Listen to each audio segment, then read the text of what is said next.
Assalamualaikum warahmatullahi wabarakatuh. Perkenalkan, nama saya Zahra Konita dengan NIM 15 12 10 191 dari kelas HIP.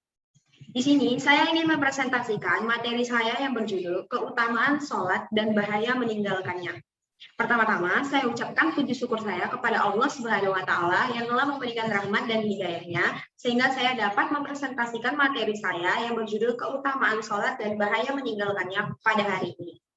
Selanjutnya, saya ucapkan rasa hormat saya kepada Bapak Dudu Ridwan Nur Haq selaku dosen pengampu mata kuliah Pendidikan Agama Islam. Selanjutnya, saya masuk ke dalam topik keutamaan sholat dan bahaya meninggalkannya. Pembahasan pertama yang akan saya bahas adalah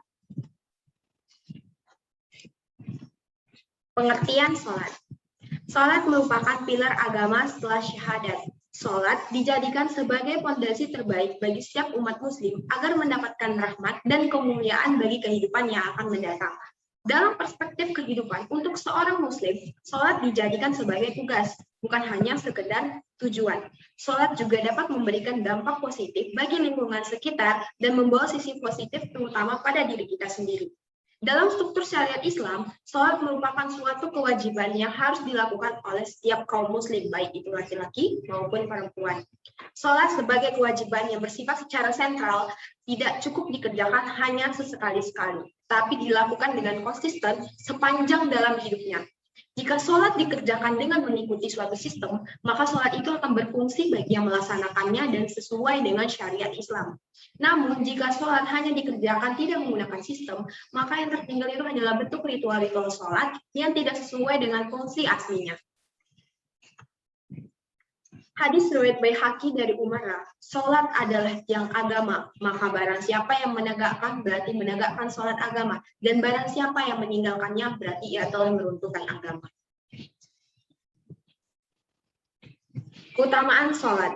Sholat merupakan perintah dari Allah Subhanahu wa Ta'ala yang disampaikan secara langsung kepada Nabi Muhammad SAW dalam peristiwa peringatan Isra Mi'raj melalui perantara malaikat Jibril. Sholat merupakan tanda identitas seorang muslim yang menjadikannya pembeda antara kaum muslim dan kaum kafir. Sholat dijadikan sarana untuk berkomunikasi dengan Allah Subhanahu wa Ta'ala dan dijadikan sebagai sarana untuk mengingat Allah Subhanahu wa Ta'ala. Dalam artian di sini kita bisa mendekatkan diri kepada Allah Subhanahu wa Ta'ala melalui sholat dengan melakukan doa-doa setiap malam. Sholat merupakan amalan yang akan kita hisab nantinya di hari kiamat. Dalam artian di sini bahwa sholat itu merupakan pegangan kita sebagai amalan kita nantinya untuk di hari kiamat yang kita akan dihisab, yang akan dihitung nantinya di hari kiamat kelak. Keutamaan sholat ditegaskan dalam firman Allah Subhanahu wa Ta'ala dalam surah An-Nisa ayat 103. Artinya, sesungguhnya sholat adalah kewajiban yang ditentukan waktunya atas orang-orang yang beriman. Yang kedua, firman Allah Subhanahu wa Ta'ala dalam surah Al-Baqarah ayat 45. Artinya, jadikanlah sabar dan sholat sebagai penolongmu, dan sesungguhnya yang demikian itu sungguh berat kecuali bagi orang yang khusyuk. Firman Allah Subhanahu wa Ta'ala dalam surah Al-Ankabut ayat 45, artinya, dirikanlah sholat, sesungguhnya sholat itu dapat mencegah perbuatan keji dan munkar. Dasar hukum dan kedudukan sholat. Hukum dan kedudukan dari sholat tersebut adalah wajib aini, yang artinya adalah keharusan yang harus dilakukan oleh setiap kaum muslim yang telah dikenakan beban hukum atau mukallaf dan tidak dapat diwakilkan pelaksanaannya. Dalam artian di sini bahwa setiap umat muslim, baik itu laki-laki maupun perempuan yang sudah balik ataupun sudah harus dikenakan beban hukum, dia sudah harus melaksanakan kedudukannya dalam sholat atau mendirikan suatu sholat. Dalam surah Al-Baqarah ayat 238, peliharalah semua sholatmu dan peliharalah sholat wusta. Berdirilah untuk Allah dalam sholatmu dengan khusyuk. Sholat memiliki kedudukan yang sangat tinggi di dalam Islam. Sholat adalah tiang agama yang menjadikan kita pembatas pemisah antara keislaman dengan kemunafikan. Seluruh umat Islam diwajibkan untuk menunaikan ibadah sholat. Jika kita mengingkarinya, maka kita akan dianggap kafir dan telah keluar dari agama Islam. Namun, ada perselisihan tentang bagaimana meninggalkan sholat dengan tetap meyakini kewajiban hukum. Dikarenakan adanya perselisihan tersebut, sejumlah hadis Nabi yang menamakan orang yang meninggalkan sholat sebagai orang yang kafir dan tanpa membedakan antara orang yang bermalas-malasan dan mana orang yang mau mengerjakan sholat. Tujuan didirikannya sholat dalam Islam. Sholat menjadi dasar dan pedoman bagi tiap umat muslim dari setiap aktivitas dalam kehidupannya. Tujuan Allah menciptakan manusia adalah untuk beribadah dan menyembah kepadanya. Dengan artian di sini bahwa kita menyembah di sini berarti kita beribadah kepada Allah melalui sholat. Hidup di sini hanyalah bersifat sementara dan akan dilanjutkan nantinya di dunia akhirat. Amalan menjadi pegangan umat muslim untuk menentukan kita nantinya masuk ke dalam surga ataupun neraka. Sehingga sholat dijadikan sebagai tujuan hidup manusia dengan menambahkan amalan sebanyak-banyaknya agar banyak pahala yang akan kita dapatkan nanti dalam mendirikan sholat dan menjadi amalan pegangan kita untuk di akhirat kelak. Hukum bagi orang yang meninggalkan sholat. Ada para ulama yang mengkafirkan orang-orang yang meninggalkan sholat dan ada juga para ulama yang tidak mengkafirkan orang yang meninggalkan sholat. Dalam artian di sini bahwa para ulama tidak mengkafirkan karena ada orang yang mengingat Allah Subhanahu wa Ta'ala dan melakukan sholat dengan jarang-jarang.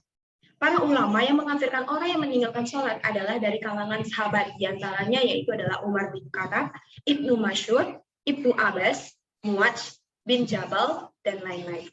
Para ulama yang tidak mengkafirkan orang yang meninggalkan sholat yaitu adalah Imam Abu Hanifah, Imam Malik, dan Imam Syafi'i. Hadis para ulama.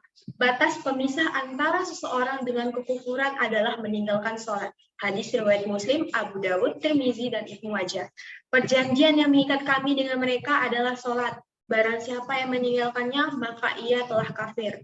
Hadis riwayat Ahmad dan para pemilik kitab sunan. Dalam artian di sini bahwa batas pemisah antara seseorang itu adalah kekufuran. Jika ia meninggalkan sholat dalam suatu perjanjian bahwa ia telah kafir karena ia telah meninggalkan sholatnya, maka ia telah keluar dari agama Islam dalam perjanjian tersebut. Hikmah ataupun manfaat yang kita dapatkan dari sholat adalah pertama kita mendapatkan pahala sebanyak-banyaknya, kita bisa mengumpulkan pahala yang akan kita hisab nantinya di akhirat dan itu menjadi amalan pegangan kita dengan memperbanyak pahala kita. Yang kedua yaitu adalah dapat menenangkan pikiran dan jiwa. Dalam artian di sini kita dapat memiliki ketenangan hidup dengan melakukan sholat. Yang ketiga yaitu adalah menjauhkan dari perbuatan keji dan mungkar. Kita bisa menghindari perbuatan-perbuatan maksiat yang tidak baik ataupun perbuatan yang buruk. Yang keempat yaitu adalah mendekatkan diri pada Allah Subhanahu wa Ta'ala. Dalam artian di sini kita dapat mengenalkan, dapat mendekatkan diri dengan Allah melalui sholat. Yang kelima yaitu adalah dapat memberikan manfaat pada kesehatan tubuh, terutama pada sirkulasi darah. Dalam artian di sini kita bisa memberikan manfaat yang banyak untuk melakukan sholat yang kita dapatkan dari manfaat tersebut dan dapat kita jadikan hikmah dari sholat tersebut. Kesimpulan yang saya dapatkan dari materi ini adalah sholat merupakan kewajiban setiap umat muslim yang harus dilakukan dan bersifat wajib aini yang merupakan harusan bagi seorang yang sudah balik ataupun sudah memiliki beban hukum dan wajib pelaksanaannya dan tidak boleh digantikan. Dan dalam sholat ini pun harus didirikan 5 waktu dalam sehari. Nah, itu merupakan kewajiban bagi setiap umat muslim yang sudah balik, dan baik itu laki-laki maupun perempuan, dan kedudukan dalam sholat ini pun sudah tinggi, sangat di dalam Islam, karena sudah termasuk ke dalam rukun Islam dan syariat sholat. Segitu saja yang dapat saya sampaikan dalam materi ini. Jika ada kesalahan, mohon dimaafkan Pak. Wabillahi taufiq wal hidayah. Wassalamualaikum warahmatullahi wabarakatuh.